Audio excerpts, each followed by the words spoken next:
Grandma, please come now. Mia found something in Darren's room. What I found proved he had been planning this. My 11-year-old grandson called me in a whisper and said, "Grandma, please come now." Maya is screaming inside Darren's room. 10 minutes later, I kicked open that bedroom door and found my 15-year-old granddaughter crying beside stacks of cash, fake prescription labels, a hidden phone, and a flash drive full of stolen medical records. But the worst part was not what lay on the bed. The worst part was realizing that the man my daughter had married had been building his secret life inside our family for 3 years, and he was ready to destroy all of us to keep it hidden. My name is Evelyn Mercer. I was 71 years old when this happened, and until that night, I believed the most dangerous things in a family were the secrets people refused to discuss. I was wrong. Sometimes the most dangerous thing is the person everyone has been trained to trust. That was how people saw my son-in-law, Darren Briggs.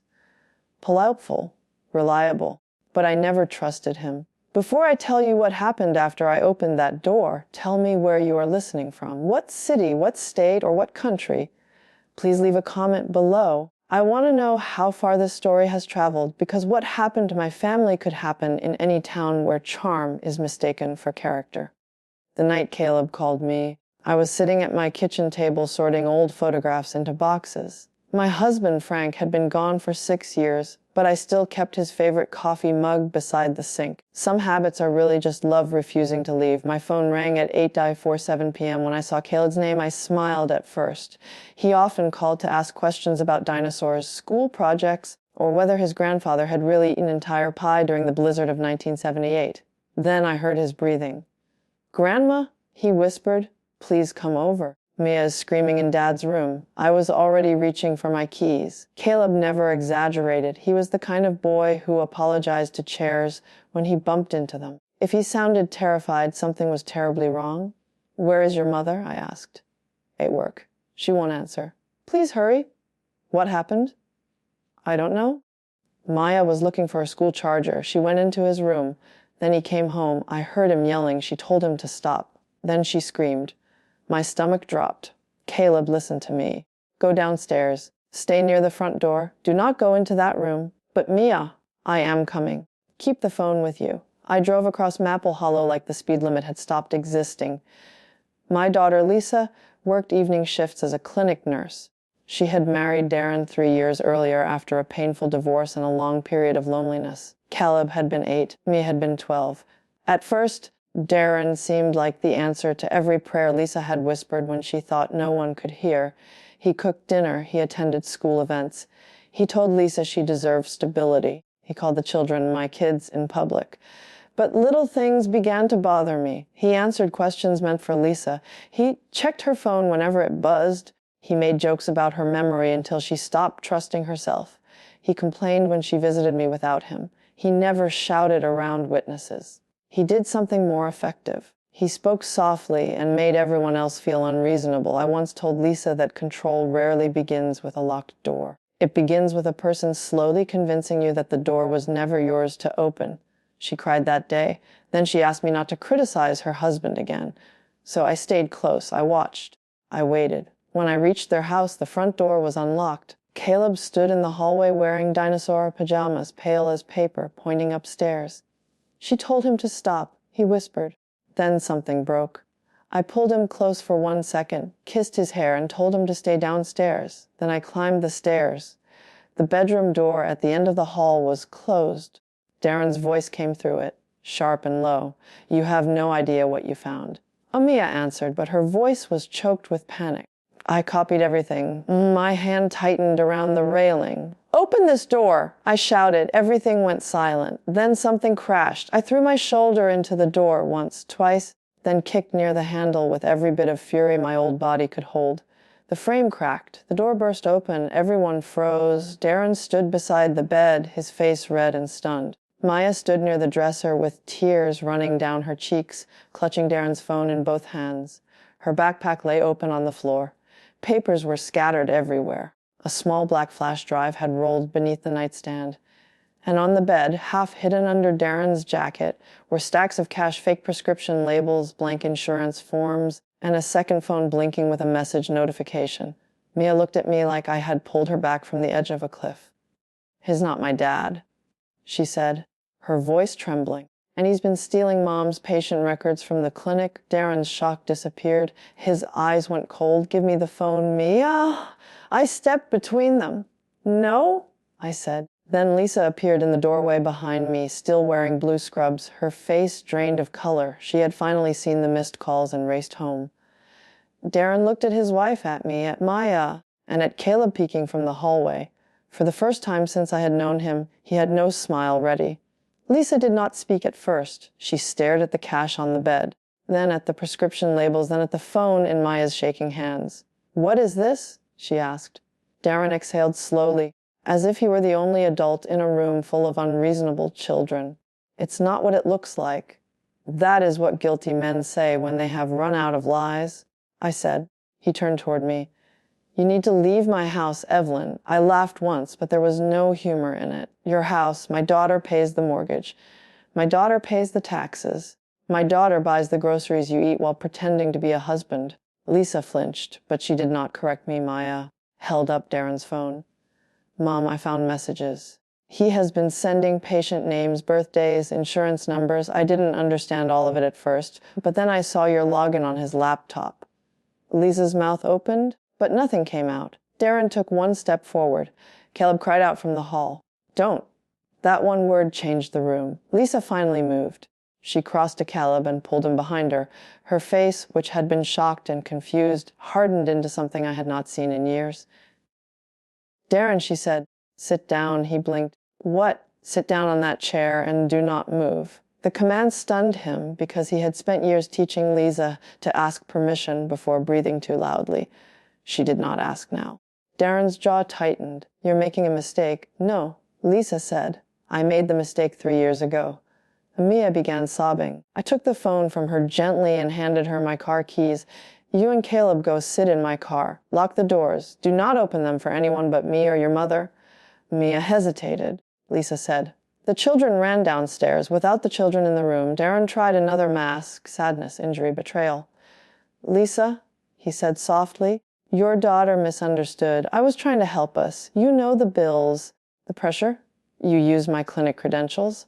"I borrowed them." "You sold private medical information." His face twitched. "You can't prove that." I held up the phone. He lunged. I had been ready. Maybe I was 71, and maybe my knees complained every morning. But I had spent 40 years handling angry men at a courthouse records desk. I knew when a man's shoulders changed before his hands did. I stepped back. Lisa grabbed the heavy ceramic lamp from the nightstand. "Do not touch my mother," she said. Darren stopped, then sirens rose in the distance. Caleb must have called 911 from my car. Just like I had taught him. Smart boy, brave boy. Darren heard the sirens too. His face changed for the last time. No charm, no apology, only calculation. He looked toward the window. Lisa saw it. "Don't." But Darren was already moving. He rushed past the bed, shoved the window open, and tried to climb onto the sloped porch roof. He got one leg through before I noticed something on the floor near the dresser. A leather folder. It had fallen open when he moved. Inside were copies of Lisa's driver's license, her social security card, the deed to the house, and a life insurance policy worth $800,000. The beneficiary had been changed 6 weeks earlier. The new beneficiary was Darren. I lifted the policy. "Lisa?" She turned. When she saw the papers, the lamp slipped from her hands and landed on the carpet. Darren looked back from the window. That hesitation cost him. 2 police officers entered the bedroom with weapons drawn and ordered him to freeze. Darren raised his hands slowly. Then, in the calmest voice imaginable, he said, "My wife is confused. Her mother broke into our home. My stepdaughter stole my phone." I will never forget the way he said it. He was standing halfway out a window, surrounded by stolen records and fake labels. Yet he still believed the right sentence could rearrange reality. One officer handcuffed him. The other looked around the room. "What exactly are we dealing with?" Maya appeared in the doorway behind them. Her face was wet with tears, but her voice was steady. "I can show you." She had not gone to the car. Instead, she had grabbed her school laptop from the kitchen. On the screen was a folder containing screenshots, copied messages, and photographs of Darren's hidden files. The officer looked at her. "How did you get this?" Maya swallowed. I started copying it before he came home. That was the first moment I understood that Mia had not simply stumbled into danger. She had been investigating it. Detective Nomi Bell arrived 20 minutes later. She was in her 40s with tired eyes and a voice that never rose. She examined the second phone, the flash drive, and the stacks of labels. Then she asked Mia to explain everything from the beginning. Mia looked at her mother. Lisa nodded. For 3 months, Mia said, strange things had been happening. Mail arrived for people who did not live at the house. Small packages came late at night. Darren kept one bedroom locked and claimed it was his office. He began accusing Mia of snooping whenever she walked past the door. 2 weeks earlier, Mia borrowed Lisa's tablet for homework. A notification appeared from an unfamiliar email account. The subject line contained a patient's name from Lisa's clinic. Mia opened it. Inside was a spreadsheet filled with names, birth dates, prescription histories, and insurance details. She did not understand what it meant, but she knew it did not belong on her mother's tablet. She took a photograph. The next day, the email account vanished. Mia said nothing. Instead, she watched. She noticed Darren using Lisa's clinic login after midnight. She saw him photograph documents from Lisa's work bag. She heard him arguing on the phone about clean labels and replacement cards. Then, on the night everything exploded, she entered his office looking for the charger he had taken from her desk. The closet door was open. Inside was a locked metal box.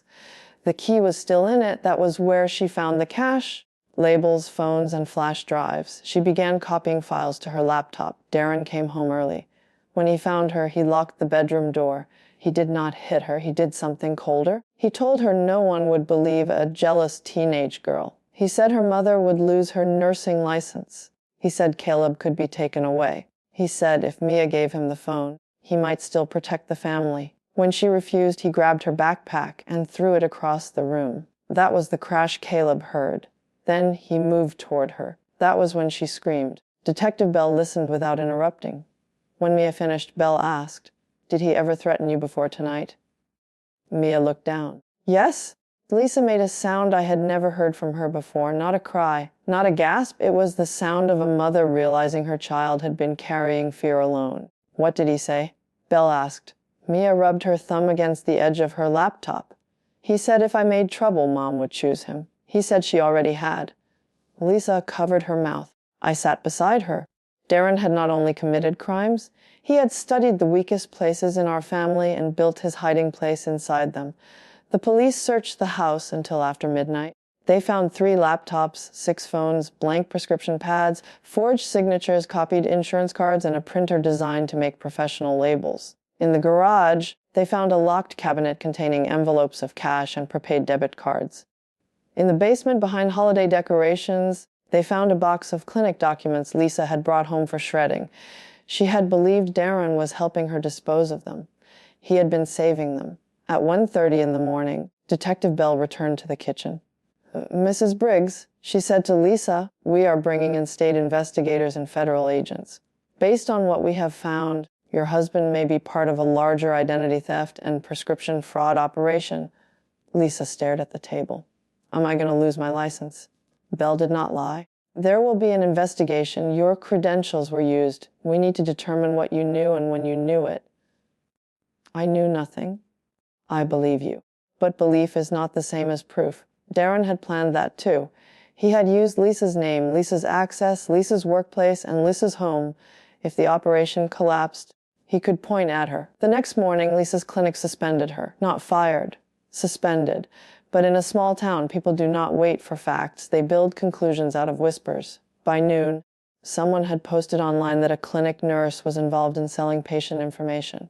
By evening, Lisa's name was circulating. Darren's name was not. That was when I realized arresting him would not be enough. He had built the crime around my daughter. To save herself, Lisa would need to prove that every road led back to him. And I knew something about roads made of paper. For 40 years, I worked in the county courthouse records department. I knew deeds, liens, business registrations, marriage licenses, judgments, and property transfers. I knew how lawyers hid behind companies with harmless names. I knew that signatures told stories. The next morning, I took Lisa and the children to my house. I made pancakes no one ate. Then I called my old friend, Harold Price. Harold had been an investigator for the county prosecutor before he retired. He was 74, stubborn, and still used a flip phone because he said smart devices were little witnesses with batteries. He arrived carrying 2 legal pads and a magnifying glass. I told him everything. He listened, then asked one question. What name was on the prepaid cards? Mia opened her laptop. Several cards had been photographed. Some were under false names. One was connected to a company called North Star Patient Solutions. Harold and I looked at each other. A company name was a door. We spent the next 6 hours opening it. North Star Patient Solutions had been registered 18 months earlier using a post office box in a neighboring county. The registered manager was a man named Daniel Rook. Darren's middle name was Daniel. His mother's maiden name was Rook. The company listed no employees and no office, but it had purchased 2 vehicles. One of them was a black pickup truck parked regularly behind Darren's friend Owen Pike's repair shop. Owen had been Darren's best man at the wedding. The other vehicle was a white delivery van. Mia went pale when she saw the registration photo. "That van comes to our house," she said, "usually when Mom works late." Harold leaned forward. "How often?" "Maybe twice a month." "Did Darren carry boxes?" "Yes." "What kind?" "Medical supply boxes." Lisa closed her eyes. She remembered Darren telling her he had started doing logistics work for a healthcare company. There had been no healthcare company, only North Star. But Darren was not the top man. Messages on his phone referred repeatedly to someone called Doctor. At first, police assumed that meant a physician. Then Mia found something everyone else missed. In one screenshot, Doctor wrote, "Tell your nurse to stop asking about the monthly audit." Lisa had asked Darren about an audit 2 weeks earlier. Only one person outside the house knew about that conversation. Lisa's clinic administrator, Dr. Marcus Vale. Marcus was respected in Maple Hollow. He sponsored youth baseball teams. He donated to the hospital foundation. He had hired Lisa 8 years earlier. And he was the person who called Lisa the morning after the raid to say he was deeply disappointed. When Lisa told Detective Bell asked her not to contact him again. 2 days later, federal agents searched the clinic. By then, Darren had been released on bond. That decision terrified us. He was ordered to stay away from Lisa, the children, and my home. He surrendered his passport and wore an ankle monitor. But men like Darren do not need to enter a house to make people afraid. They only need to remind you they know where the house is. The first message came from an unknown number. "You ruined everything." Lisa showed it to Detective Bell. The second came the next night. "Ask your mother what happened to the blue file." That one was meant for me. I knew immediately what he meant. 3 months before the raid, Darren had visited my house while Lisa was at work. He said they were updating emergency documents and needed copies of Lisa's birth certificate and old divorce papers. I refused. After he left, I noticed the drawer in my study was open. Nothing seemed missing, but there had been a blue file. Inside were documents from Frank's estate, including records showing that I had loaned Lisa $90,000 for the down payment on her house. The loan was secured by a private lien. Darren had once laughed when I mentioned it. He called it old lady paperwork. Now I understood why he wanted the file. If Lisa was convicted or financially destroyed, Darren planned to take the house. But my lien stood first. That was why he hated it. I searched my study again. The blue file was gone. Harold came over and examined the window near my back porch. The lock had scratches around it. Darren had been inside my house. I felt violated. Then I felt angry. Fear makes you shrink. Anger, when used carefully, makes you stand straighter. I called Detective Bell and reported the missing file. She asked whether I had copies. I smiled for the first time in days. 3. 1 copy was in my bank box. 1 was with my attorney. 1 was filed at the courthouse. Darren had stolen paper. He had not stolen the truth. A week after the raid, Lisa was summoned to a formal review at the clinic. Dr. Marcus Vale sat at the head of the conference table with 2 attorneys. He wore a dark suit and a concerned expression. "Lisa," he said, "this is heartbreaking for all of us." I sat beside her as her support person. Marcus did not like that. He began by praising Lisa's years of service. Then he explained that the clinic had discovered extensive misuse of her credentials. He slid a resignation agreement across the table. If she signed, The clinic would not oppose her unemployment claim. In return, she would accept responsibility for failing to secure patient information and agree not to discuss the clinic publicly. Lisa, read the first page. Her hands shook. Marcus leaned forward. This protects your children from a public scandal. That sentence was his mistake. Not because it was cruel, because it was familiar. Darren had used nearly the same words. I placed my hand over the agreement. We will take this to our attorney. Marcus smiled. The offer expires today. Then it was never an offer, I said. It was a trap. One of the clinic attorneys cleared his throat. Mrs. Mercer, please allow your daughter to make her own decision. I looked at Lisa. For years, everyone had mistaken her silence for weakness. That morning, she lifted the agreement and tore it in half. Then she tore it again. I am not protecting the clinic from what it allowed, she said. And I am not signing my name to Darren's crimes. Marcus's face changed, only for a second. So did Lisa. Outside the building, she began to cry. I held her. I should have listened to you, she said. No, I told her. You should have been able to trust your husband. His betrayal is not proof that your love was foolish. It is proof that he used something good. That afternoon, Detective Bell called. Federal agents had arrested Marcus Vale. He had tried to destroy records from a private clinic server. The server contained years of fraudulent claims. Darren had been one of several recruiters. He obtained access through spouses, partners, and family members who worked in healthcare. He had married Lisa partly because of her clinic access. The words partly because nearly broke her. What was the other part? She asked. Bell hesitated. Financial access, housing, reputation. He needed to look stable. Lisa walked to the sink and stared out the window. 3 years of birthdays, vacations, dinners, and promises had been business expenses to him. That was the betrayal no court could measure. But there was more. When agents searched Marcus's server, they found a file labeled LBR exit. LBR were Lisa's initials. The file contained a plan. First, use her credentials for increasing amounts of fraud. Second, create evidence that she had accepted cash. Third, trigger a clinic investigation. Fourth, pressure her to resign. Fifth, convince her to transfer the house into Darren's name to protect it from lawsuits. Sixth, increase her life insurance. Seventh, leave town. The final line read, if she becomes uncooperative, medical event. I remember the room becoming very quiet. Lisa sat down. Maya reached for her hand. Caleb asked what medical event meant. No one answered. Detective Bell closed the folder. We do not know what they intended, she said carefully. But we are treating it as a serious threat. I knew what it meant. They had planned to make my daughter sick, make it look natural, or make it look like she had harmed herself under pressure. Darren had changed the insurance beneficiary. He had not been building an escape plan. He had been building an ending. That night, Lisa finally told me the things she had hidden. Darren had begun handling her vitamins 6 months earlier. He made her tea when she came home from late shifts. Twice she had become dizzy and slept for nearly 14 hours. He said she was exhausted. He discouraged her from seeing a doctor. He told her stress was making her dramatic. Mia remembered one of those nights. Darren had stood in the hallway watching Lisa sleep. He did not look worried. He looked patient. Police collected every bottle, powder, and medication in the house. A lab later found a strong sedative in a container labeled as magnesium. The amount was not enough to kill her at once. It was enough to cause confusion, weakness, and dangerous breathing. If combined with other medication, Darren's bond was revoked. He was arrested again before sunrise.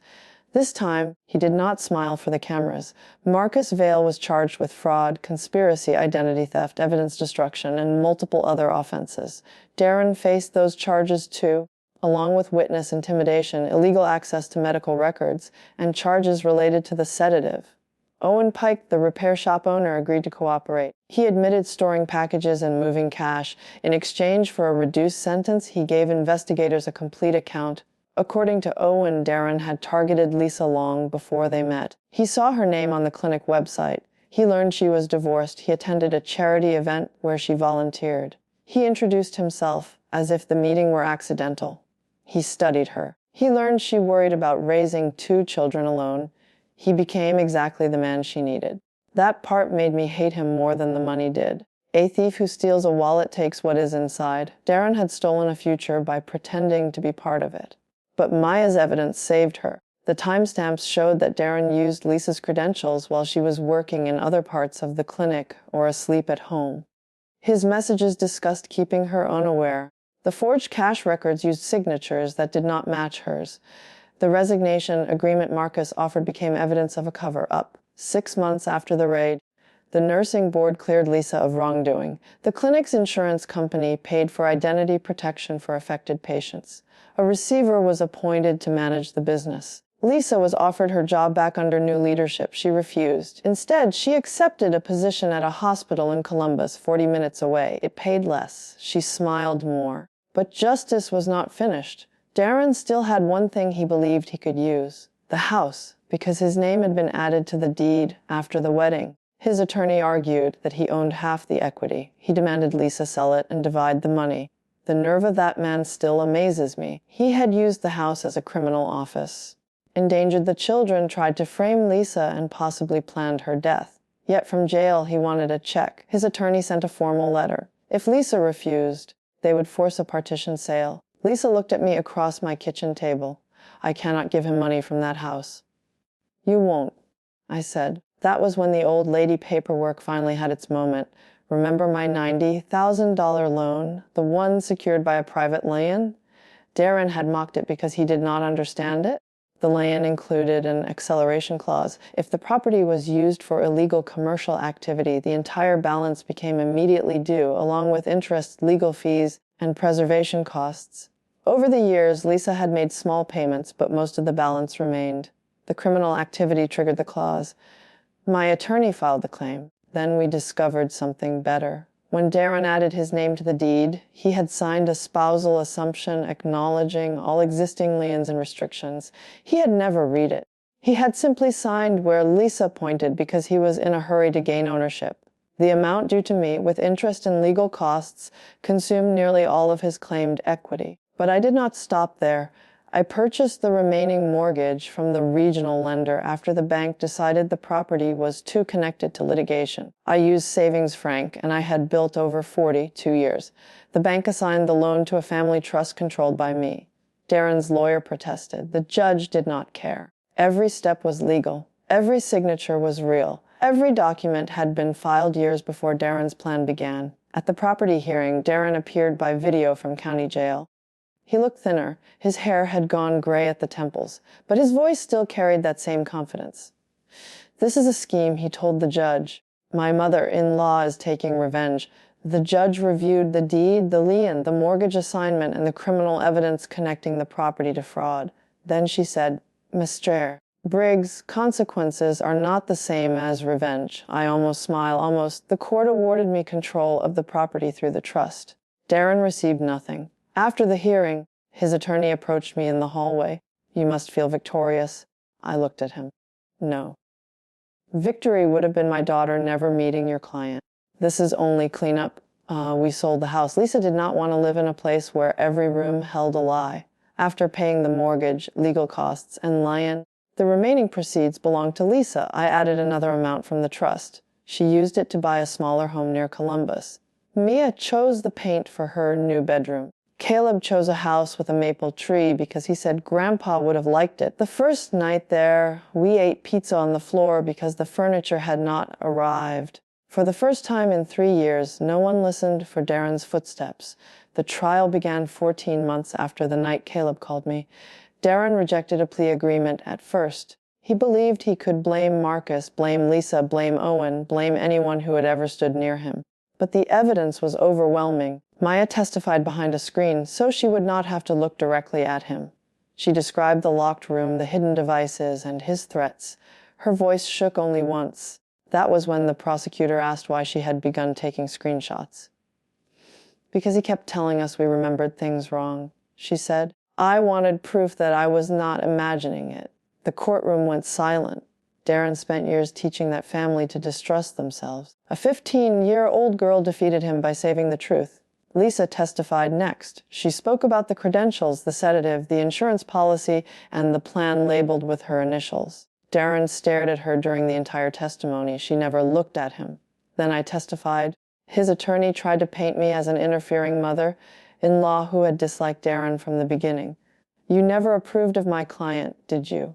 he asked. No, so you were biased, I was observant. A few people in the courtroom shifted. The attorney held up the Lyon documents. You used financial leverage to take the marital home. I used a contract your client signed out of revenge, out of protection. He stepped closer. Mrs. Mercer, are you telling this court you felt no satisfaction when my client lost his claim to the house? I looked at Darren. For the first time since his arrest, he looked uncertain. Yes, I said. I felt satisfaction. His attorney raised his eyebrows as if he had caught me. I continued. I felt satisfaction because for 3 years, your client used paperwork to trap my daughter. He forged records, stole identities, changed beneficiaries, and tried to turn her own name into a weapon. In the end, the one set of papers he could not manipulate were the papers he was too arrogant to read. No one moved. The attorney returned to his table. Darren eventually changed his plea. He pleaded guilty to multiple federal and state charges in exchange for several charges being combined. Marcus Vail was convicted at trial. Darren received a sentence that would keep him in prison until he was an old man. The judge also ordered restitution. Lisa's record was cleared. Mia entered counseling and later joined a student program focused on digital safety. Caleb started sleeping through the night again, and I made one final decision. The black flash drive that rolled beneath the nightstand had contained the first complete copy of Darren's records. After the trial, the government returned a duplicate evidence device that held only files approved for release. I kept it in a bank box with the blue file Darren had tried to steal, not because I wanted to live in the past, because families sometimes need reminders that truth must be protected before it is needed. 2 years later, Mia graduated from high school. She stood at the podium as class valedictorian. Lisa sat beside me in the front row. Caleb, now 13, wore a tie that was too long. Maya's speech was not about Darren. She did not give him that honor. She spoke about courage. She said courage is not always loud. Sometimes it is a screenshot. Sometimes it is a phone call. Sometimes it is a grandmother driving across town at night. Sometimes it is a mother finally saying, "Sit down," to the man who spent years ordering her life. After the ceremony, we took photographs beneath the stadium lights. Maya handed me her diploma for one picture. "Grandma," she said, "do you remember kicking that door?" "My hip remembers every morning," she laughed. Then her eyes filled with tears. "You came." "Of course I came." "No," she said. "You really came. You believed Caleb. You believed me before you understood anything." I held her face in my hands. That is what family is supposed to do. Lisa joined us. For a moment, the three of us stood together while Caleb complained that no one was taking the picture. When I look at that photograph now, I do not see a family Darren nearly destroyed. I see a family that stopped protecting a liar and started protecting one another. That is the part I want people to understand. The first betrayal was Darren's. The deeper betrayal would have been silence. We did not stay silent. We did not let reputation matter more than truth. We did not let shame belong to the people he deceived. And we did not confuse forgiveness with allowing him to escape consequences. Some people ask whether I ever forgave Darren. I do not spend much time answering that question. Forgiveness is personal. Justice is public. He received justice. My daughter received her name back. My grandchildren received safety. And I received the peace of knowing that when fear called my phone in a trembling 11-year-old voice, I answered. Here is the lesson from our story. Trust should never require you to ignore your instincts. Love should never demand that you surrender your voice. Children should never have to collect evidence to feel safe in their own home. And when someone repeatedly makes you doubt what you see, remember, hear, or feel, write it down, save the message, tell someone. Protect the truth. Because manipulation survives in confusion. Truth survives in records, courage, and people willing to stand beside one another. Our family lost a marriage, a home, a career path, money, sleep, and pieces of innocence that could never be fully returned. But we gained something stronger. We learned that a locked door is not the end of a story. Sometimes it is the place where a family finally decides to break through. Thank you for listening to our story. Please like this video, leave a comment, and tell me where you are watching from. Share it with someone who may need the reminder that fear should never be faced alone. And remember the line I told Mia the night she graduated, a liar may control the room for a while, but the moment one brave person opens the door, the truth owns the house.